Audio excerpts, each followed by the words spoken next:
If you want to fully prepare for PTE core without failure, check out our self-paced course link in the description. We guarantee our improvement, or if you don't see it, get all your money back. More details given in the description. Welcome back to our channel. So in this video, before we even look at an example, I want to slow things down and talk about something very important. I want to talk about the concepts behind PTE core email writing, because once these concepts are clear in your head, writing the email becomes almost automatic.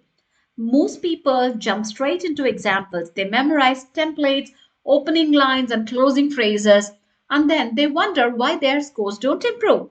The reason is simple. Without understanding the concepts, you're just copying language. But PD Core is testing your thinking, not memory. So let's start from the very beginning. The first and foremost most important concept in PTE core email writing is purpose clarity. Before you write even one sentence, you must be very clear about why this email exists. Are you complaining? Are you requesting something? Are you informing someone? Or are you even apologizing? PTE core will always make the purpose clear in the task, but it's your responsibility to keep that purpose consistent from the first line to the last. If your email starts as a complaint and ends like a casual message, then you lose marks. So, purpose clarity means one email, one reason, then one outcome. The second major concept is reader awareness. Yes, this is something many candidates completely ignore. Every email has a reader, and that reader decides your tone, your vocabulary, and your level of formality. Writing to a manager is very different from writing to a friend. Writing to an organization is different from writing to a neighbor. Correct?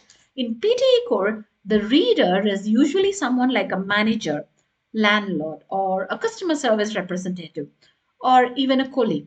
That means your language should be polite, respectful, and professional, not emotional, not casual, and not aggressive. Got it? Now, let me move on to our third concept, which is tone control. And this is closely connected to the reader awareness. Tone means how your email sounds emotionally. You can complain without sounding rude, isn't it? You can request without sounding weak. Clear? So you can explain a problem without sounding angry. PT core examiners are very sensitive to tone because tone reflects the real world communication skills. If your tone feels inappropriate, even if your grammar is correct, then your score suffers a lot. Please remember it. The next concept is logical organization. Remember, a good email always follows a natural flow. First, you explain why you are writing. Then, you explain the situation or problem. Finally, you clearly say what you want the reader to.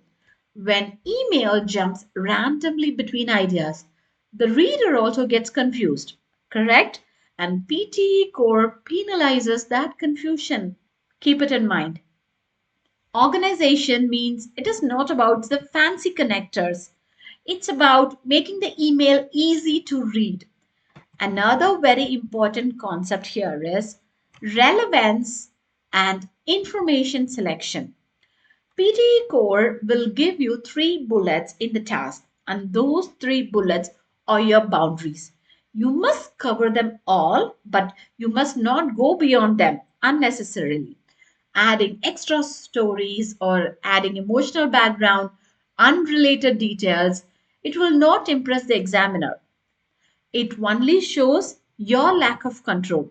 So, strong email says what is needed and stop. That's it. And the final concept is language control, not language complexity. So, when we say language control, this is where many people misunderstand the task. You don't need advanced vocabulary, you don't need long sentences. What PTE core wants here is clear grammar, correct sentence structure, appropriate vocabulary, and smooth flow.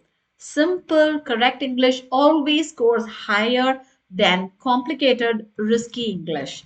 Now that these concepts are clear, let's see how they work together in exam. Okay.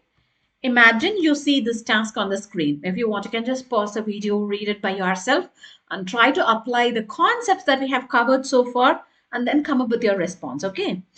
You have recently moved into a new apartment. There is a serious noise problem coming from a nearby construction site early in the morning. Write an email to the building manager. In your email, you should explain the problem, describe how it is affecting you, and request a solution. Before writing, you can notice how the concepts already guide us, right? The purpose is a complying with a request. The reader is a building manager, so the tone must be formal and polite. The organizational is clear. That means the problem, impact, and request. That's how it should be arranged in your response. And the information must stay within those points. Now let's look at a strong response here. Dear building manager, I am writing to inform you about an ongoing noise issue caused by the construction work taking place near our apartment building.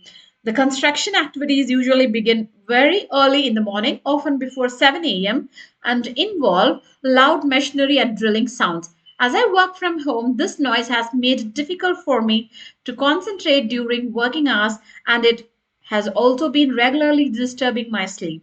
I would appreciate it if you could look into this matter and consider speaking with the construction team to ensure that work starts at a more reasonable time. Any action to reduce this disturbance would be greatly appreciated. Thank you for your time and attention. Yours sincerely, you can give your name. Okay. Now let's go back and connect this email to the concepts that we have discussed.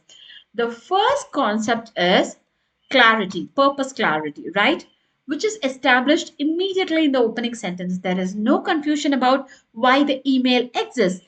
The reader knows this is about a noise issue. That's what given as the first opening line. I'm writing to inform you about an ongoing noise issue caused by the construction work taking place near our apartment building. And the second, third concepts, the reader awareness, tone control, these things are visible throughout the email. The language is polite, calm, and respectful. There is no blaming, no emotional exaggeration, and no casual expressions. So, this matches the relationship with the building manager perfectly. And the logical organization, that is also very clear. The email starts with the reason for writing, then moves into a clear explanation of the problem, then its impact, then finally ends with a specific and polite request. The reader never has to guess what the writer wants because everything has been mentioned clearly in this email. Relevance is controlled carefully. This email includes only what the task asks for because if you see the task, it asks for the problem, effect, and the request. There are no unnecessary personal stories or extra complaints. Finally, the language control is also very strong. The sentences are clear, grammatical, and very easy to understand. Correct? The vocabulary is also simple but professional, which reduces errors and increases clarity. So, this is exactly how PTE core examiners want you to think.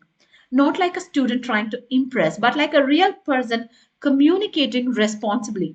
If you train your brain to focus on these concepts first, writing the email becomes the easiest part of the task.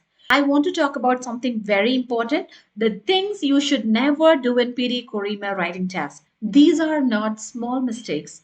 These are the exact habits that look harmless, but slowly it will pull down your score. Okay, even when your grammar is okay.